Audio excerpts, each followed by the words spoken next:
Welcome back to Giggle and Grow with Courtney and Morgan. We are here and we are back better than ever. Absolutely right. And guys, we even put together our podcast studio tonight, as you will find on YouTube here. You can go and subscribe after this. Please do. Please do. Well, guys, so we're going to start off our 11th episode here, and we're going to talk about letting go of imperfection and leaning more into that self-love side of things today. I think this is a really important topic, especially kind of with the start of the new year. We're 4 months in now already. We've set up a lot of resolutions that maybe we wanted to accomplish. We touched on that a couple episodes back. And so now is kind of time just to focus a little bit more on us again, guys, and kind of figure out where we want to go. So great introduction. I love that. Yeah, I mean, our first part of this that we're going to go into is practicing self-compassion and ways that we practice it, and I think ways that we wish we could practice more of. One thing that I know I've probably talked about a lot, but I want to reiterate it, is that when I practice self-compassion, Morgan, a lot of what I try to do is when I say one mean thing to myself or about anything about myself, I will say 3 nice things to follow it up. That's something that I do that really helps because, you know, I struggle with self-compassion. Absolutely. I do too. It's something that I don't even recognize often. And then a couple minutes in, I find my mind racing and I'm like, whoa, where did I let myself go there for a second? You're like, that's not me. Yeah, Who said that to me? Yeah, we got to love ourselves a little bit. Right. So kind of going off what you said, Courtney, I really like that because I just saw recently, there was this post I saw and they said something about when you wake up in the morning, once again, you look into that mirror, you're supposed to say, I love you to yourself 25 times in a row. Seems crazy. Wow. Where'd you see this? It was on a post that I saw on a reel on Instagram, and it was this guy. He explained 3 things that you could start your morning off with, and it would completely change your day and the rest of your life more so. And that was one of the 3. Wow. I've actually never heard that one, but that's a smart idea. So saying it 25 times in the mirror before you start your day. Before you start your day. And it goes right after you brush your teeth with your left hand, or if you're a righty, or if you're a lefty, you do it with your right hand.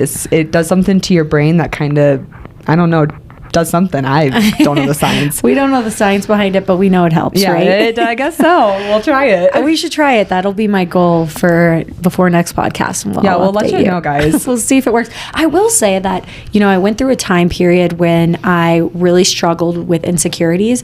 And for a long time, what I did was force myself to go in the mirror and be like, I love you no matter what.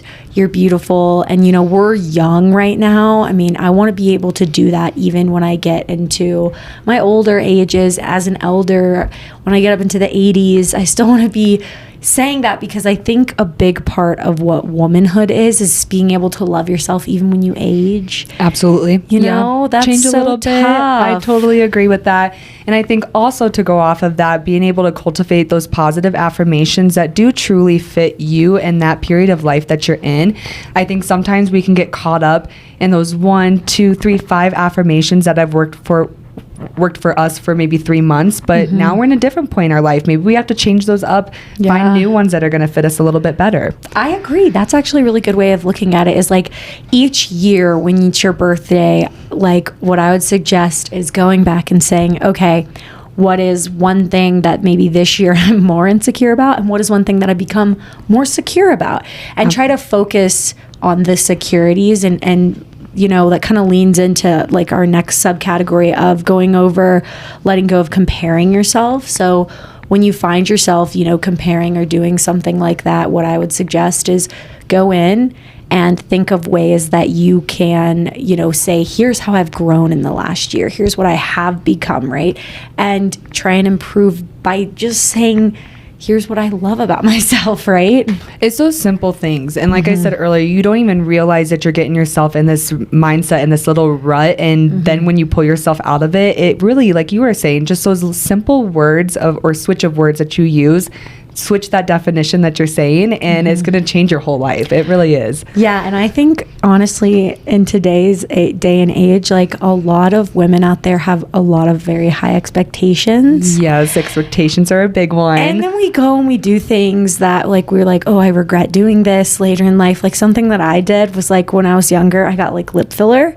Oh yeah. And I am so glad I don't do that anymore. Not like it's a bad thing if people do it, but I just think it is. I think it's honestly because of what we as a society are telling women, like you're not good enough, you know, you're not pretty enough.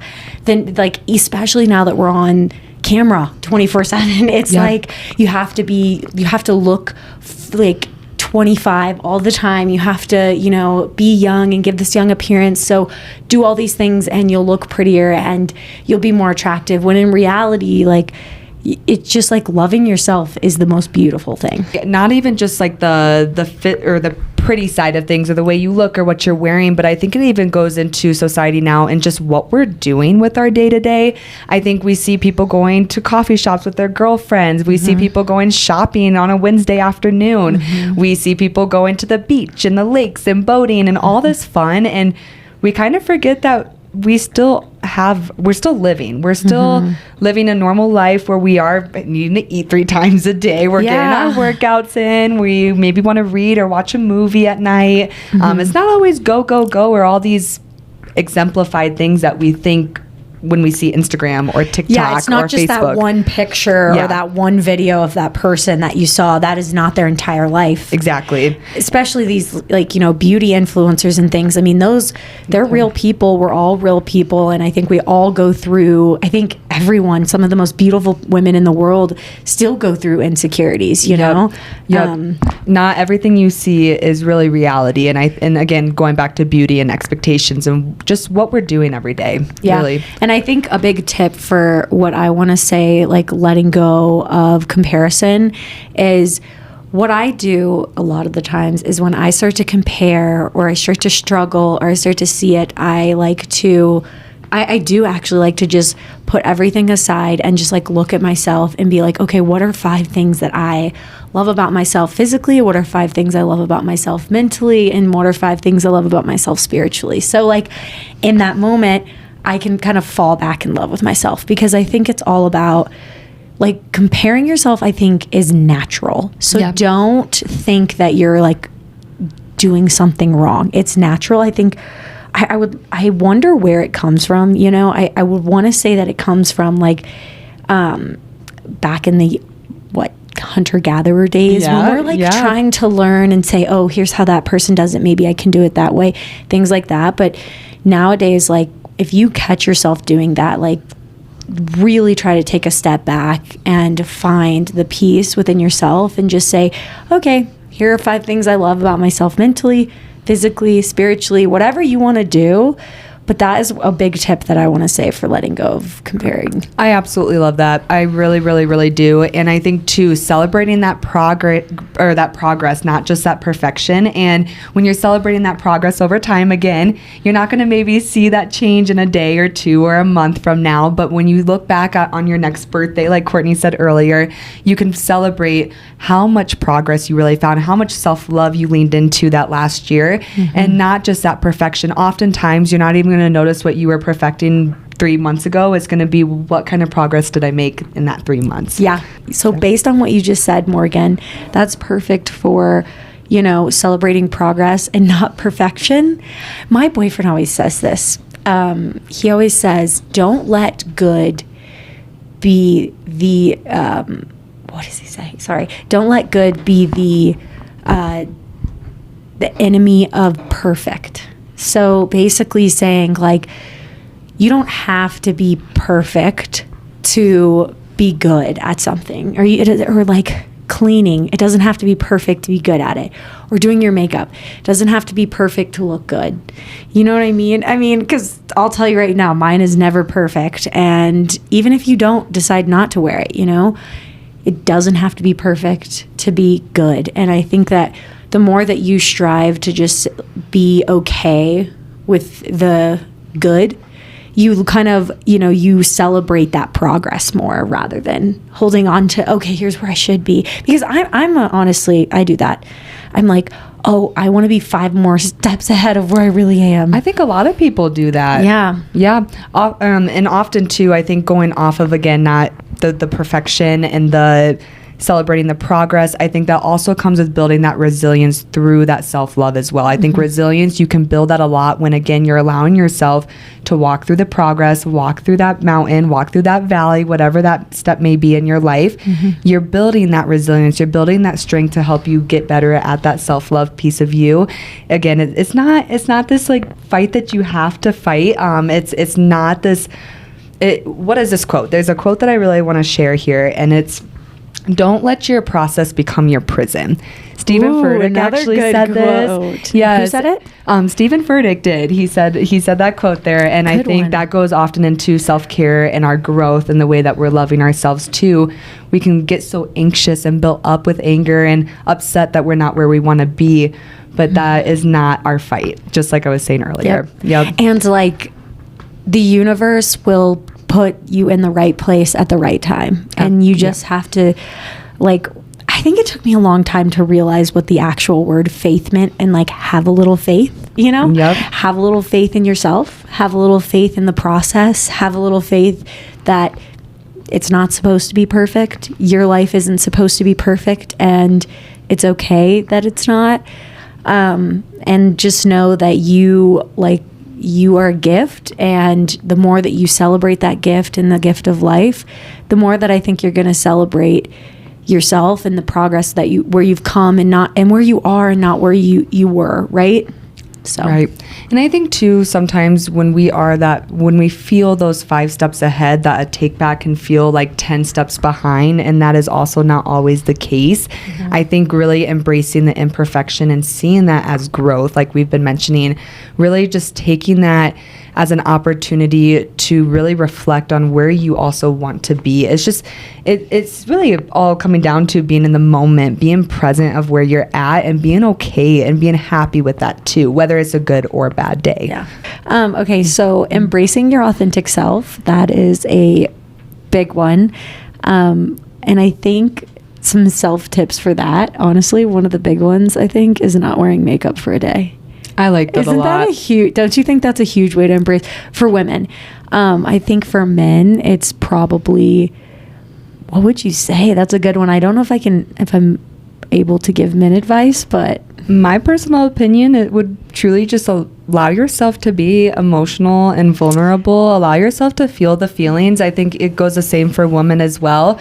I think a lot of times for us to really feel like our authentic selves, it's really allowing ourselves to feel the happy, feel the tears, feel the anger, feel the sadness, feel the grief, whatever that may be, and not be afraid of feeling that. I think often we have to be able to feel in order to heal and to step out of that. Sometimes that process looks like an hour. Sometimes it's 10 minutes. Sometimes it takes a week to heal and get through whatever that emotion is. But again, leaning into that feeling and not being afraid of it for yourself, but also of sharing it to others that you're close with.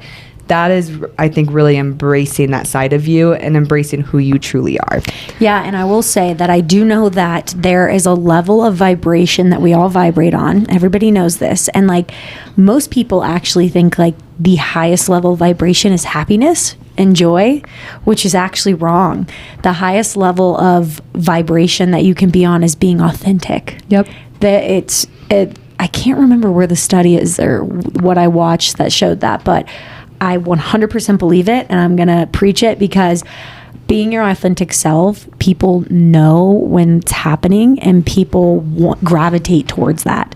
So I think a big part of us being our authentic self is starting this podcast and is taking that leap. And so my advice to you is to take that extra step, take that leap, get comfortable with being uncomfortable, because eventually you will become comfortable, and then you're going to have to make yourself be even more uncomfortable. And that is one thing I can say that this podcast has really helped me do, is push myself to be uncomfortable. And now I'm so comfortable with being here with you and talking and having this camera in front of us and, just chatting, and it being about mental health and like really hopefully getting through to people around us, I think that's really gonna be better. I think that's the authenticity shining through. And I think that's what a lot of anybody out there can do, is you do what makes you happy. And if you don't know what that is, start with just understanding yourself. Start with journaling. Check out our journal, our free download. Seriously, I mean, it's gonna force you to understand who you are and how journaling will tell you who you are. I'm telling you. Absolutely. And if you're scared to do it too, again, like we've said before, start really small. Take one question, one feeling that you're feeling, and just start writing. 5 minutes, 3 minutes, 1 minute, if that's all you need there. Once you put the pen to the paper, you start just letting your thoughts take the momentum, I guess is what I'm trying to say. That's it. It really will come together. And I think, again, going off of authentic self and embracing that side of you, nurturing that inner peace is going to follow right behind that. I think when you find that authentic side of you, that inner peace is just going to start to come out. I think we often try to find peace before allowing our authentic selves to show, and it can scramble it up. It makes it confusing, and I think often it's the opposite way, authentic and finding that peace. Yeah, I agree. I think that, by focusing on yourself and focusing on what makes you happy and focusing on, letting go of your imperfections, back to what this whole thing is about, you're going to find that you're falling into that self-love, right? You're going to find that, maybe I do want to journal today, or maybe I do want to meditate, and you're going to find ways that feel authentic to you, and it's going to then be inner peace, and it's just going to be so many, one right after the other. You're just going to vibrate to and fly away. Maybe not. I love that. No, you will. It'll feel just like that. It will. And I think Morgan and I are kind of at that place where we can finally say, we've got our studio ready. We've done things. We've made ourselves feel uncomfortable. I mean, we literally podcasted on the floor a couple weeks ago, and now we're here sitting in front of our camera podcasting. And so